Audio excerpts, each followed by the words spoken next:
Hello and welcome to SPMIS Academy. Today we'll analyze important newspaper articles of 30th April 2026. Please note you can download the PDF version of today's newspaper analysis by clicking the link given in the comment section. This is the list of the topics that we'll be covering from today's newspaper. The first topic is about Panchayat Advancement Index Report 2.0. Important from our syllabus GS paper 2 Indian polity point of view.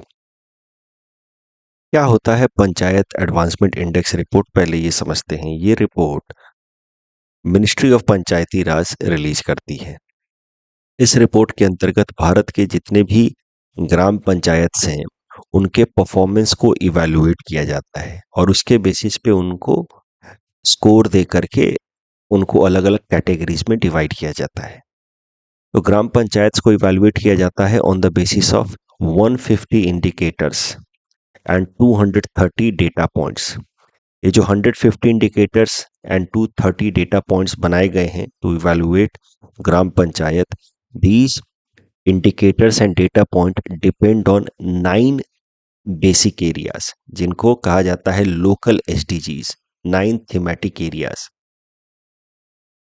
जैसे theme 1 है poverty free and enhanced livelihood, theme 2 is healthy panchayat, theme 3 child friendly panchayat, theme 4 water sufficient panchayat. तो ये अलग अलग theme के basis पे फिर अलग अलग इंडिकेटर्स दिए गए हैं और फिर इंडिकेटर्स के बेसिस पे डेटा पॉइंट्स दिए गए हैं जिसकी मदद से फिर ग्राम पंचायत का स्कोर तय किया जाता है। थीम 5 इज क्लीन यानी क्लीनलीनेस के बेसिस पे, थीम 6 सेल्फ सफिशिएंट इंफ्रास्ट्रक्चर, जैसे गांव के अंदर खुद की अपनी ग्रेनरी है या नहीं फूड को स्टोर करने के लिए, theme 7 social justice, theme 8 panchayat with good governance and theme 9 women friendly panchayat. तो ये 9 थीम्स के बेसिस पे पंचायत को इवैल्यूएट किया जाता है, उनको फिर स्कोर दिया जाता है और इसके बेसिस पे कैटेगराइज किया जाता है।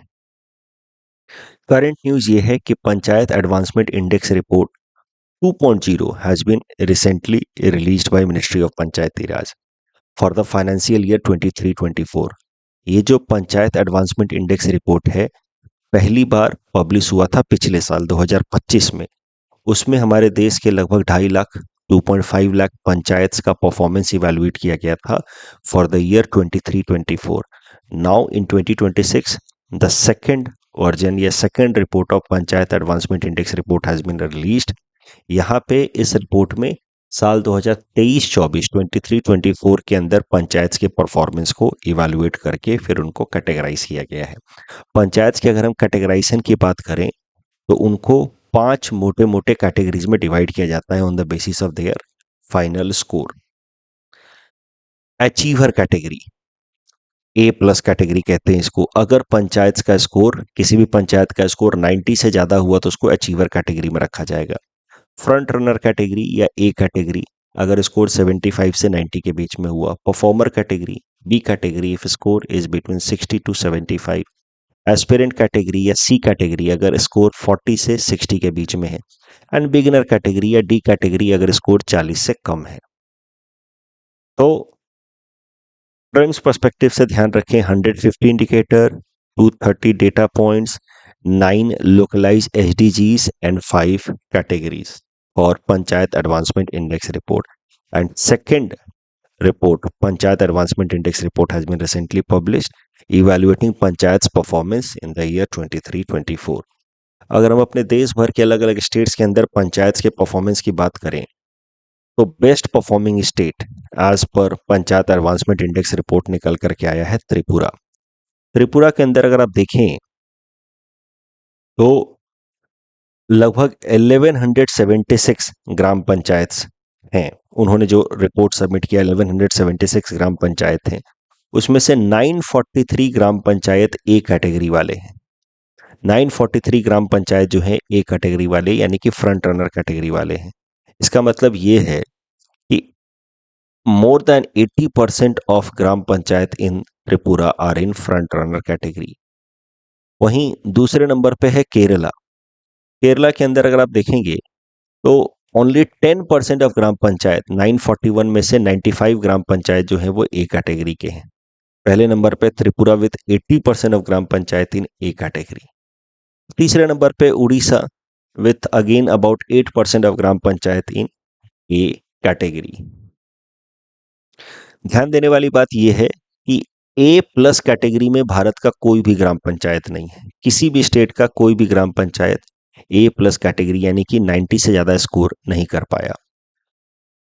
पुअर परफॉर्मिंग स्टेट्स की अगर हम बात करें तो उसमें उत्तर प्रदेश, बिहार, पंजाब, राजस्थान है। उनमें ए कैटेगरी के भी ग्राम पंचायत बहुत कम है।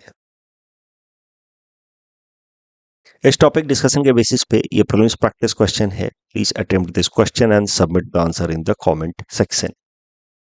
Next topic is about prohibition of electronic cigarette act 2019, important from our syllabus GS paper 2 governance point of view. Electronic cigarettes होते क्या है, पहले वो समझते हैं। इलेक्ट्रॉनिक सिगरेट्स शॉर्ट में कहें तो e cigarettes, also known as electronics nicotine delivery systems ENDS, these are battery operated devices. इनमें होता क्या है कि बैटरी की मदद से इनके अंदर कुछ लिक्विड होता है जिसके अंदर निकोटीन होता है। उस लिक्विड को बैटरी की मदद से हीट किया जाता है। वो लिक्विड है, उसके अंदर निकोटीन है, बैटरी की मदद से उसको हीट किया गया तो वो लिक्विड फिर वेपोराइज होता है, एरोसोल में कन्वर्ट होता है या वेपोराइज होता है और फिर उसको इनहेल करते हैं कुछ लोग। इस एक्टिविटी को कहा जाता है वेपिंग। तो इंस्टीड ऑफ बर्निंग टोबैको, जो ट्रेडिशनल सिगरेट्स में होता है कि टोबैको को बर्न करके और फिर उसको स्मोक करते हैं कुछ लोग, यहाँ पे निकोटीन लिक्विड फॉर्म में होता है। ट्रेडिशनल सिगरेट्स में निकोटीन सॉलिड फॉर्म में होता है, फिर उसको बर्न करके लोग स्मोक में कन्वर्ट करके उसको इनहेल करते हैं। यहाँ एंड्स के अंदर या इलेक्ट्रॉनिक सिगरेट्स के अंदर निकोटीन लिक्विड फॉर्म में होता है, एक लिक्विड के अंदर मिक्स्ड होता है और फिर उसको वेपर में कन्वर्ट करके बाय हीटिंग थ्रू बैटरीज फिर उसको इनहेल करते हैं लोग। इसको कहा जाता है वेपिंग।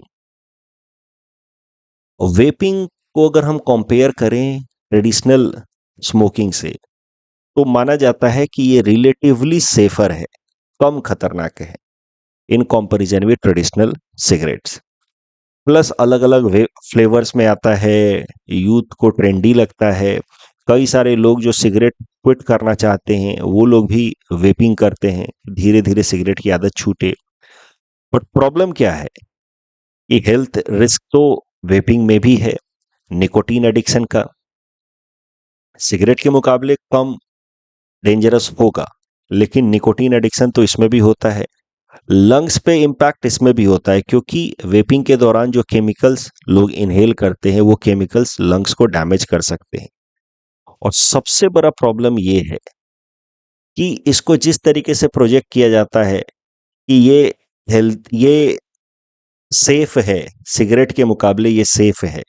इस कारण से होता क्या है कि बहुत सारे यूथ, क्योंकि ये ट्रेंडी भी है, अलग अलग फ्लेवर में भी आता है, तो बहुत सारे यूथ जो डायरेक्टली सिगरेट स्मोकिंग नहीं करते वो जनरली वेपिंग शुरू करते हैं और फिर धीरे धीरे vaping acts as a gateway to traditional smoking. तो शुरू करते हैं यंगस्टर्स क्योंकि ये ट्रेंडी है, फैशन में है, ई सिगरेट के थ्रू, और फिर ultimately they and up doing traditional smoking.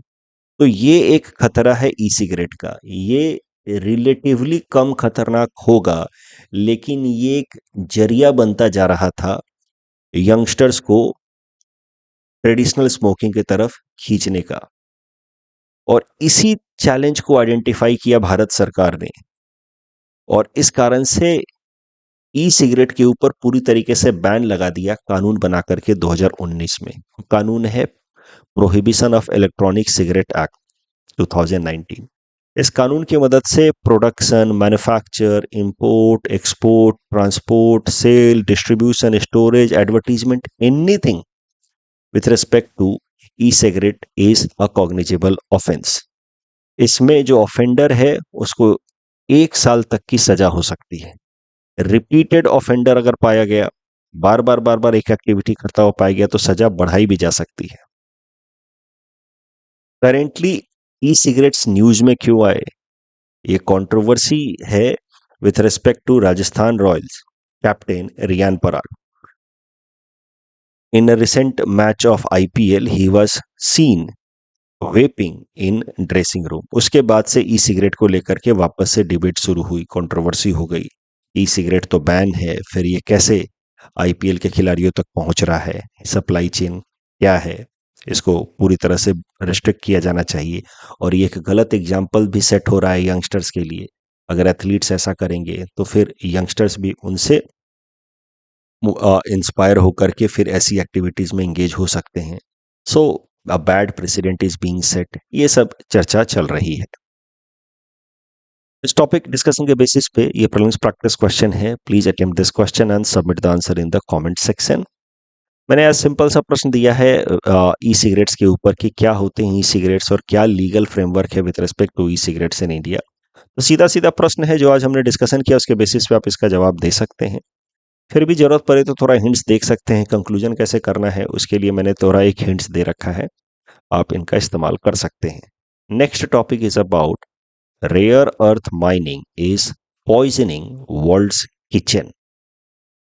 Important for syllabus GS paper 3 environment point of view. ये जो आर्टिकल है ये वर्ल्ड्स किचन की पॉइजनिंग हो रही है, द हिंदू इंडियन एक्सप्रेस दोनों में आया है. तो पहले समझते हैं कि वर्ल्ड्स किचन कहते किसको है. Mekong river basin is widely referred as world's kitchen because of the fisheries and support to agricultural activities provided by Mekong River. तो फिशरीज में काफी रिच है, प्लस एग्रीकल्चरल एक्टिविटी को बहुत सपोर्ट करता है. तो साउथ ईस्ट एशिया का लाइफलाइन माना जाता है मेकोंग रिवर, और इसी कारण से इस it is nicknamed as the world's kitchen. वैसे तो साउथ ईस्ट एशिया के लिए इंपॉर्टेंट है, लेकिन जनरली इसको वर्ल्ड्स किचन नाम से भी बोलते हैं. मेकोंग रिवर की अगर हम बात करें तो इट ओरिजिनेट्स इन तिब्बतन प्लेटू. वहां पे तिब्बत के अंदर इसका नाम है लकांग रिवर. फिर वहां से चाइना से निकलते हुए ये थोड़ा सा म्यांमार में इंटर करता है. यहाँ थोड़ा सा म्यांमार में इंटर करता है. फिर Laos, Thailand, Cambodia and then Vietnam, और वियतनाम के बाद जाकर के साउथ चाइना सी में ड्रेन करता है, मेकिंग मेकोंग डेल्टा. तो चाइना के अलावा बाकी 5 साउथ ईस्ट एशियन कंट्रीज हैं. टोटल 6 देशों से मेकोंग रिवर गुजरता है. एक तो चाइना हो गया, उसके अलावा 5 साउथ ईस्ट एशियन कंट्रीज हैं, Myanmar, Laos, Thailand, Cambodia, Vietnam. Mekong river के सिग्निफिकेंस के कारण ही इसको कहा जाता है द वर्ल्ड्स किचन. वो बात अलग है कि Mekong river is not the longest या largest river of Asia. Longest या largest river of Asia is Yangtze river in China. ये बात ध्यान रखना. और भी कुछ नाम देख लीजिए, प्रीलिम्स में काम आ सकता है. नाइल रिवर, अफ्रीका की जो नाइल रिवर है, it is known as granary of the world. And Ganga basin is known as food bowl of India. अब करंट न्यूज यही है कि म्यांमार और लाओस के अंदर रेयर अर्थ मिनरल्स की लार्ज स्केल पे हो रही है एक्सट्रैक्शन, जिस कारण से toxicity in Mekong river and its tributaries बढ़ रही है. Toxicity of metals like arsenic, mercury, lead and cadmium. इस कारण से जो मेकोंग रिवर बेसिन में मछलियां हैं उनके अंदर ये टॉक्सिक मेटल्स एक्यूमुलेट हो रहे हैं, और उनके through these metals can deposit and magnify in human bodies, and that can lead to cancer, organ damage, nervous system disorder. And that is why this article has been published, that rare earth mining is poisoning Mekong and its tributaries and threatening world's kitchen.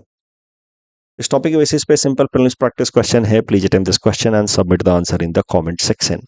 Next topic is about Vikram VT-21. Important for our syllabus GS paper 3 science and technology, especially defense point of view. DRDO जो हमारे देश की defence manufacturing industry है, entity है, DRDO ने एक नया armoured combat vehicle project start किया है इंडियन आर्मी के लिए, जिसका नाम है विक्रम VT-21. इसकी मदद से इस तरीके का आर्मर्ड व्हीकल बनाया जाएगा. This armored vehicle will replace Indian आर्मीज old BMP-2 inventory combat vehicle जो 1980 से ही इस्तेमाल हो रहा है। विक्रम VT-21 मॉडर्न वॉरफेयर में इंडियन आर्मी के लिए हेल्प करेगा। It is an advanced armour platform. इसका आर्मर प्रोटेक्शन काफ़ी स्ट्रांग है, मतलब किसी बम वगैरह से भी इसको डिस्ट्रॉय नहीं किया जा सकता जल्दी। हाई मोबिलिटी है, एडवांस्ड वेपन्स को भी सपोर्ट कर सकता है अलॉन्ग विद सर्विलेंस सिस्टम। और इसके दो वर्जन होंगे, एक होगा व्हील्ड वर्जन जो रोड्स पे फास्ट तरीके से चल पाए, दूसरा होगा ट्रैक्ड वर्जन जो रफ टेरेन में, डिफिकल्ट टेरेन्स में मनूवर कर पाए। विक्रम VT-1 की मैन्युफैक्चरिंग शुरू कर दी है DRDO ने, लेकिन इसका इंडक्शन इंडियन आर्मी में over a period of 3 years होगा। डायरेक्ट इंडक्शन अभी नहीं होगा, धीरे धीरे इसको इंड्यूस किया जाएगा in Indian army. Vikram VT-21 क्या है उसके बेसिस पे सिंपल प्रीलिम्स प्रैक्टिस क्वेश्चन है। ऐसे ही सवाल प्रीलिम्स में कई बार आ जाते हैं, अगर आपको पता है तो पता है, नहीं है तो फिर you can't do anything about it. तो ये सिंपल प्रीलिम्स प्रैक्टिस क्वेश्चन है। Attempt this question and submit the answer in the comment section. OPEC से संबंधित जो हमने प्रश्न देखा था कल, OPEC was established in Baghdad in 1960, ये स्टेटमेंट तो करेक्ट है। Russia is founding member of OPEC, this statement is wrong. Russia is part of OPEC plus but not of OPEC. United nation convention on refugees का signatory Bharat नहीं है। Rohingyas are classified as refugees, that is also wrong. Illegal immigrants की तरह उनको categorize किया गया है। And government of India has launched operation Insaniyat to help Rohingya refugees in Bangladesh, this is correct. सवाल है which of the above statements are correct, तो सिर्फ third statement is correct. Wild water buffalo, it is listed as endangered in IUCN Red List. This is correct. It is included in Schedule 2 of Wildlife Protection Act. This is wrong. Included in Schedule 1. जितने भी ये सब endangered species हैं सब Schedule 1 में होते हैं Wildlife Protection Act के. And more than 90% of its population is found in central India. This is again wrong. More than 90% is found in Assam. So second and third statements are wrong. सवाल पूछा है कि इनमें से कितने statements wrong हैं या not correct हैं, तो answer will be 2. Who became the first person to break 2 hour barrier in marathon? Answer will be Sebastian Savi. That's all from our side for today. Thanks for watching.